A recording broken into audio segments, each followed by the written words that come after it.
Está no ar. Let's Talk Podcast, uma iniciativa da NTT Data Brasil que une negócios e inovação.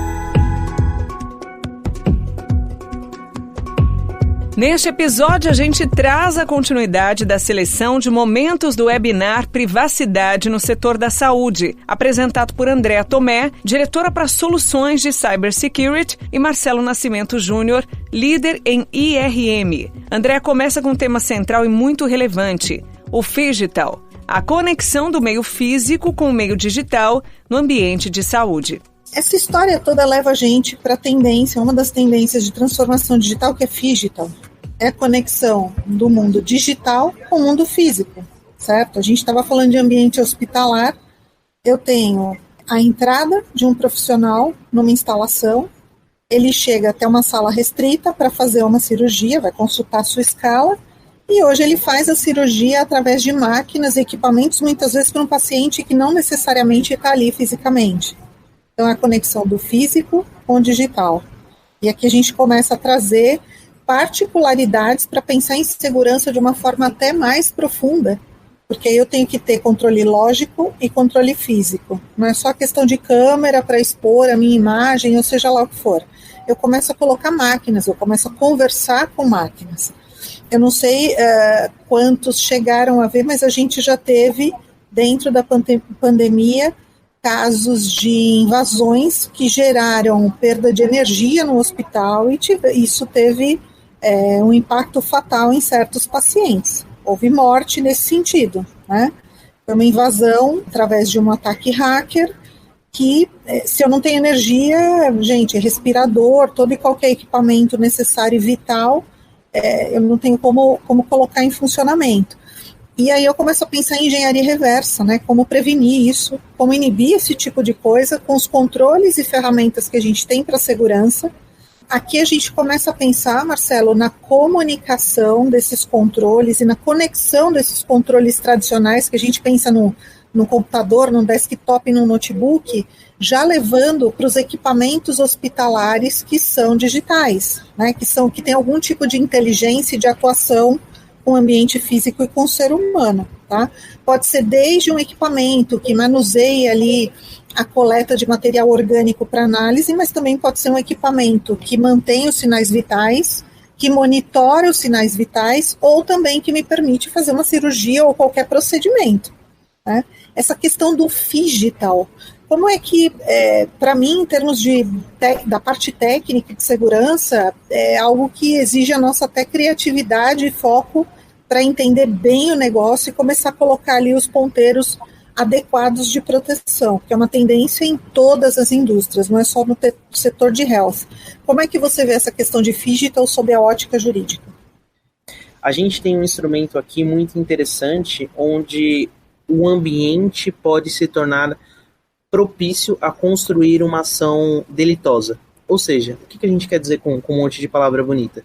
Que um hospital, uma clínica, um laboratório, ele pode se tornar parte de uma ação delitosa que ele não esperava também sofrer. Então ele deixa de ser vítima pela própria negligência, imperícia, imprudência, para passar a ser autor de algum problema. Então, segurança física, ela é, em última modalidade, uma obrigatoriedade de qualquer ambiente que trabalha com algum tipo de efeito nocivo ou então degradante ou que pode levar uma pessoa a algum ambiente prejudicial.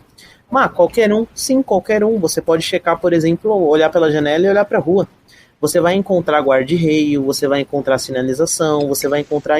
Então, segurança física, ela é, em última modalidade, uma obrigatoriedade de qualquer ambiente que trabalha com algum tipo de efeito nocivo ou então degradante ou que pode levar uma pessoa a algum ambiente prejudicial. Mas qualquer um? Sim, qualquer um. Você pode checar, por exemplo, olhar pela janela e olhar para a rua. Você vai encontrar guarda-reio, você vai encontrar sinalização, você vai encontrar N controles de segurança física para proteção à vida. E o responsável é o Estado. E o mesmo deve acontecer em qualquer ambiente. Quem tem filho tem uma sequência de controles de segurança física dentro da própria casa. É aquele protetorzinho de tomada, é os protetorzinhos de quina. Por que isso? porque você, primeiro, quer resguardar um bem muito precioso, que é o seu bebê, mas de outro lado, esse é o tipo de coisa que, no caso, Deus me livre, de uma letalidade infantil dentro de casa por um acidente doméstico, vai impedir o pai e uma mãe, além da dor, de ser responsabilizado juridicamente, porque ele fez todo o possível, ele observou, ele protegeu, ele fez o que dava. A mesma coisa se aplica para a privacidade. Uma grande rede hospitalar ou uma pequena, quando ela empregou seus melhores esforços, foi atrás da tendência digital, cara, se eventualmente acontecer, aconteceu, mas não porque ela permitiu que acontecesse, porque ela usou os melhores esforços. Então, como eu vejo a segurança física? Eu vejo ela como um item vital de qualquer empresa que está buscando adequação à Lei Geral de Proteção de Dados, e todas deveriam estar buscando, porque é uma legislação obrigatória e cross para todas as empresas que têm alguma modalidade de tratamento baseada em lucros, e hoje eu não vejo quem consegue trabalhar sem tratar dados pessoais dentro desse mercado competitivo. Andréia, ponto seríssimo, e aqui a gente vai falar quase que de Matrix. Como a gente se protege de hackers que são muito capacitados num ambiente onde a gente tem, por exemplo, avanços tecnológicos de cirurgia usando 5G a longa distância, onde médicos confiam cada vez mais em IA para tomar decisões, onde tem mais máquinas, onde tem muita coisa conectada à energia, respiradores, etc. Como? Bem interessante essa visão, Marcelo, porque eu acho que a gente tem que dar ênfase na proteção, né? Não só falar em risco, mas pensar em como é que a gente efetiva a proteção. Tudo começa com o entendimento de como as coisas funcionam. Como funcionam, como se interconectam, o que é físico, o que é digital, que a gente consegue entender o mapeamento do processo, do fluxo, aonde eu tenho informação, que informação não pode vazar. E aí segurança não é só confidencialidade, não é só informação que não pode ter acesso, a pessoa não esteja autorizada. Estou falando de integridade também, garantir a exatidão e completeza da informação, e estou falando de disponibilidade. Quando eu falei de queda de energia, eu estava falando de um impacto por indisponibilidade. Isso também é segurança da informação. Quando a gente está falando aqui de proteção do dado pessoal sensível, das informações em geral, da transmissão da informação no ecossistema, estou falando de confidencialidade, de preservar a informação e só dar acesso, conceito de need to know, só libera o acesso para quem devidamente autorizado. Mas a gente tem aqui uma outra questão, que é a integridade. Imagina se eu adulterar um dado de pesquisa sobre uma doença rara, ou sobre uma nova droga que vai ter a cura de uma doença que historicamente, eu não vou nomear uma ou outra, mas uma doença que historicamente não tem cura, a gente está ali em pesquisa. Isso também é alvo de segurança da informação. E à medida que as informações sobre pacientes retroalimentam tudo isso, entra a privacidade. Mas a gente precisa pensar sempre em entender o negócio, entender os riscos envolvidos, a criticidade de tudo que se faz, e pensar em pessoas, processos e tecnologia, quais medidas eu vou ter conectadas a cada uma dessas 3 categorias.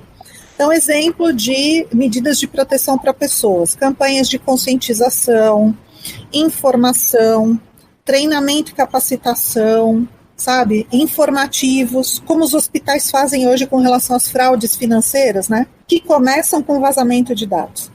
O atacante, ele sabe que eu estou ali internada, que eu estou impossibilitada de atender o telefone, ele liga em meu nome para alguém cujo prontuário ele teve acesso, do paciente, e diz que precisa ser feito um pagamento adicional em nome do hospital, tal.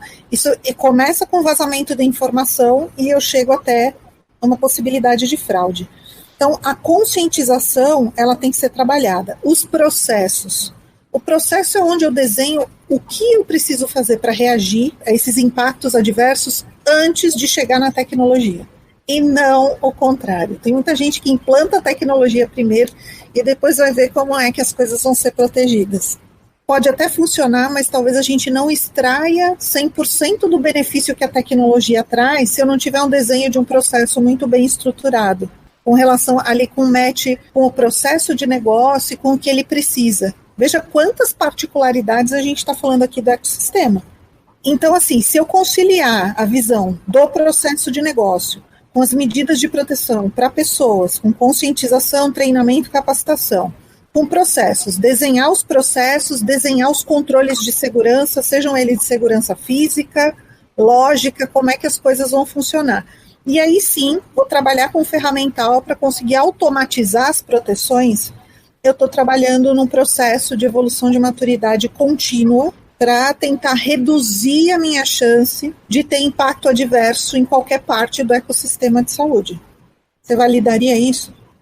Validaria, André. Eu acho que o racional aqui que você traz, nada diferente do que é esperado para você, ele é complexo para ser simples. Você precisa ter um conhecimento muito sólido por trás para chegar numa conclusão simples, efetiva, implementável, escalável, como a que você trouxe.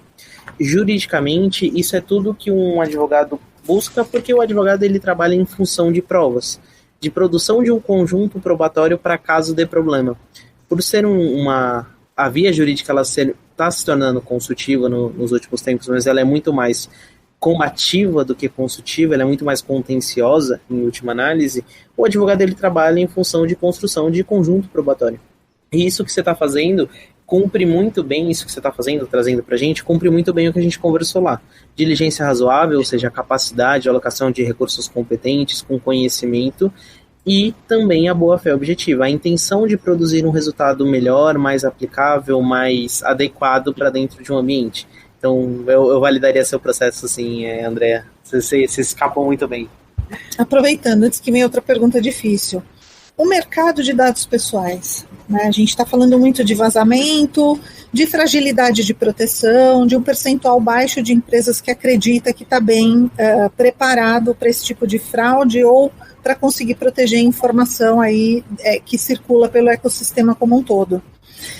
O quanto você acredita que a questão de alguma forma, você conseguir comercializar os dados aumenta em percentual a incidência dos ataques? Os dados pessoais, eles são dados que identificam ou podem identificar alguma pessoa, sejam eles quais forem, tá, pessoal? Aqui a gente está falando desde a funcional da Andréa, que deve estar escrito nesse crachá aí, até o dado que identifica você de maneira muito clara como o seu CPF. O seu CPF é só seu, mas a funcional ela pode te identificar também.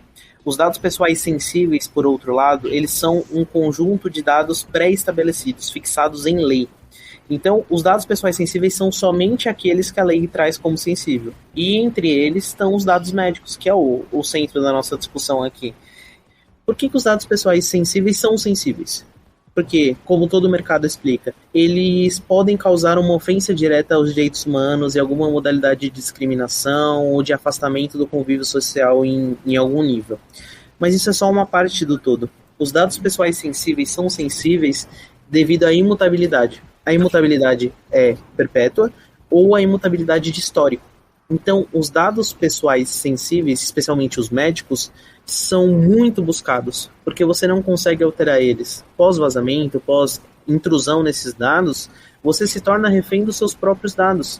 Porque, por exemplo, se você tiver uma doença crônica, um Parkinson, um HIV ou alguma outra modalidade de doença, aí, seja qual for, e os profissionais de saúde, por favor, me perdoem por não pensar em mais exemplos, você sempre vai ter essa doença crônica ou você sempre vai ter o histórico que você possuiu isso em algum momento. Esse tipo de dado, especialmente os dados de saúde, eles são muito, muito, muito procurados, André. Eles são muito valiosos, porque não só eles têm uma capacidade de negociação muito grande baseado nesses dados, mas eles sempre vão tornar você refém em alguma análise, seja enriquecendo esses dados contra algum comparativo, por exemplo, para vender dados de saúde para um seguro mal intencionado. É muito comum hoje em dia essas análises super complexas que mostram a sua ascendência, a possibilidade de doenças, etc. Cara, isso é um impacto direto na sua valoração de um seguro para alguém que fosse mal intencionado. Não é o caso do mercado, a gente sabe que as empresas são muito sérias, comprometidas, mas para alguma má intenção isso teria muito valor. Aí esses dados eles são muito mais procurados, eles vão ser muito mais atacados, porque a possibilidade de capitalização desses dados para o atacante ela é extremamente alta e muito longa. Ele pode rentabilizar isso logo depois que ele invade e ao longo de muito e muito tempo. Você começou a falar sobre vazamento, a gente estava falando sobre o mercado, né, de dados pessoais. Tem uma pergunta aqui. Levando em conta que o mercado de saúde é cercado de informações ultrassensíveis e que tem aumentado muito as incidências de ransomware, devemos pagar o resgate ou não? Legal. Como essa pergunta se estabelece hoje e por que essa pergunta é a pergunta de $1 milhão? Existem alguns motivos que vêm antes.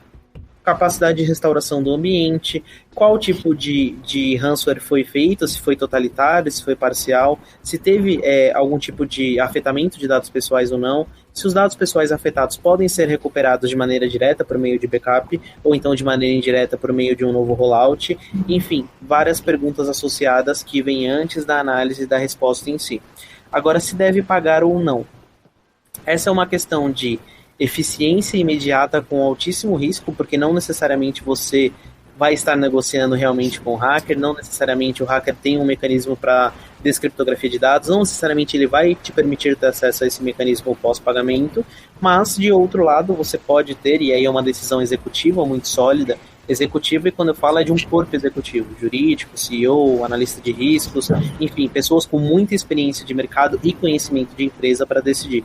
Mas o corpo executivo vai decidir isso baseado se ele quer uma eficiência automática de investimento muito caro e até de uma questão ética de negociar com terroristas, por assim dizer, contra a segurança que estava pré-estabelecida. O cenário ideal é que a gente tenha um hot site muito bem estabelecido, que a base suba de maneira automática, com pouquíssima perca de dados, com alteração de controles de segurança, e que não precise pagar nada para o hacker e você mande uma banana para ele, mas isso geralmente não é possível. A gente está falando de um investimento muito alto. Por que a gente não tem esse cenário tão grande e por que essa é uma decisão tão dolorida para todo o corpo executivo? Traz a decisão para o sequestro de alguém da sua família. Não de dados, mas de uma pessoa. Quem toma a decisão, paga ou não, chama a polícia ou não, porque a instrução normalmente é não chame a polícia. Então, assim, eu diria que a tomada de decisão, ela é um processo de aceitação ou não de risco. E que é muito particular de cada empresa, cada indústria, e do volume de controles de segurança que aquela empresa tem, e que nenhum de nós que está aqui fora julgando vai saber. A gente acaba julgando, falando, tal empresa saiu na mídia que pagou o resgate, que absurdo. Você não sabe a análise de custo-benefício, e eu não faço apologia nem para um lado nem para o outro. Eu respondo que isso é uma decisão de negócio e de alta administração junto com a sua área técnica. É isso que eu responderia. Tem alguém que falou aqui que André e Marcelo, excelente essa discussão. Como vocês avaliam as últimas notícias de falta de segurança dos principais players do sistema de gestão hospitalar do mercado brasileiro? Qual a visão de vocês sobre o grau de maturidade dessas empresas em relação à jornada de aderência à LGPD? Marcelo, responde essa, vai. A gente está num momento de muito vazamento de dados. É uma tendência de crescimento acima de 300% de ataques e vazamentos. Isso são os noticiados. A gente pode estar falando de muita coisa aqui que não foi nem percebida, ou que ainda está em momento de contingência, ou que, de outro lado, vai ser muito, muito, muito, muito noticiada ainda. Então, o mercado como todo está sendo muito afetado pela transformação digital, pelo aumento e principalmente por fazer isso sem segurança. Quando a gente encara a segurança como parte do processo, muitos riscos são mitigados. Então, a gente deveria ter menos problemas. E muitas empresas, não só do setor de saúde, mas do mercado como um todo, não fazem isso. Um exemplo muito claro é o DevSecOps ou SecDevOps, como o mercado vem trazendo, que é colocar segurança dentro de desenvolvimento. Desenvolvimento para quê? Para qualquer tipo de aplicação, para qualquer tipo de sistema, para arquitetura, para N coisas que a Andrea poderia falar muito melhor do que eu, que complementam o sistema lógico, técnico ali dentro de qualquer um desses ambientes. Seja farmaco, seja exames, ou seja o que for. Agora, sobre a nossa percepção de adequação LGPD no mercado. Essa percepção ela é complexa porque ela está começando a se assentar na Europa, na GDPR, que a gente já tem muito tempo mais do que a LGPD. A gente está percebendo quais são as empresas que estão adequadas e quais são as empresas que estão se adequando e como está o mercado em relação à adequação. As empresas que têm melhor nível de adequação à LGPD foram as empresas que foram sancionadas de alguma maneira. Foram empresas que buscaram isso na dor, que não é o ideal, porque a gente tem um custo agregado muito, muito forte. Aqui a gente quer trazer um exemplo Apple, por exemplo, é um exemplo que eu gosto muito de trazer. É uma empresa com um posicionamento muito sólido, que usa a privacidade não só como uma garantia mas também como um diferencial competitivo. Então, a gente percebe que o mercado ele ainda está um pouco imaturo, engatinhando, o mercado como um todo, e especialmente o mercado de privacidade, de saúde e privacidade, que tem um desafio ainda maior, mas a gente também percebe que há uma tendência para quem conseguir pacificar esse entendimento de evolução como diferencial competitivo. A gente vai estar falando aqui, em alguns anos, das empresas que começaram a investir primeiro em privacidade e em segurança como pontas de lança. É o que a Apple vem buscando, é o que o Google vem buscando, é o que o Facebook vem tentando transformar dentro do seu ambiente. E isso vai acontecer para o mercado como um todo. Então, como eu vejo, resumindo tudo, o mercado imaturo, mas vai ter uma transformação muito grande, muito em breve aí, que vai demorar para sedimentar, mas que vai sedimentar certamente. Bom, Marcelo, chegamos ao fim. Foi um prazer trocar informações com você aqui na telinha. Um prazer imenso ter uma audiência qualificada e interessada desse nível. Obrigado a vocês por me permitirem conversar um pouquinho sobre o tema que eu adoro, que eu trabalho todos os dias, e me ouvirem, tirarem o tempo para me ouvir a minha Andrea. Obrigado ao pessoal que permitiu que isso fosse possível, e principalmente obrigado aqui à minha companheira de painel, a Andrea, para trocar um papo interessante e aumentar ainda mais meu conhecimento enquanto eu levo isso para vocês. Obrigada, Marcelo. Você ouviu Let's Talk Podcast, uma iniciativa da NTT Data Brasil que une negócios e inovação. Toda semana tem novidades por aqui. Até lá!